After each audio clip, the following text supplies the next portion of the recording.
নমস্কার নমস্কার আজ 25শে বৈশাখ,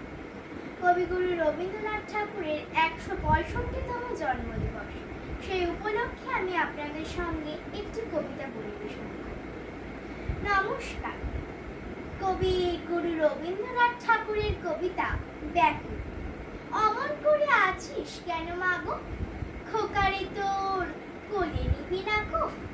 পা ছড়িয়ে ঘরের কোণে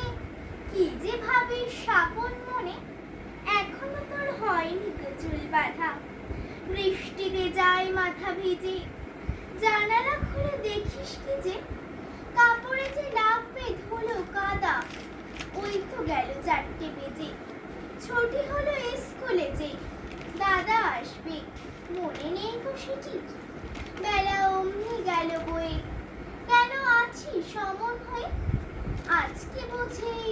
পাসনি বাবার চিঠি, পেয়াদাটা ঝুড়ির থেকে সবার চিঠি গেল রেখে, বাবার চিঠি রোজ কেন সে দেয় না, পড়বে বলে আপনি রাখি, যাই সে চলে ঝুলি কাঁধে, পেয়াদাটা ভারী দুষ্টু সাই না, মাগো মা তুই আমার কথা শোন, ভাবিস নে মা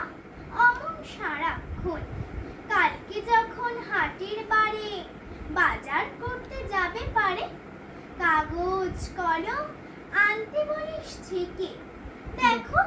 ভুল করবো না কোনো, ক খ থেকে মূর্ধন্য ন, বাবার চিঠি আমি দেব লিখে, কেন মা তুই হাসিস কেন, বাবার মতো আমি যেন অমন ভালো লিখতে পারি না গো, লাইন টেনে মোটা মোটা বড় বড় গোটা গোটা লিখবো যখন তখন তুমি দেখো, চিঠি লেখা হলে পরে বাবার মতো বুদ্ধি করে, ভাবছো দেব ঝুলির মধ্যে ফেলে, কখনো না, আপনি নিয়ে যাব তোমায় পড়িয়ে দিয়ে, ভালো চিঠি দেয় না ওরা পেলে। নমস্কার।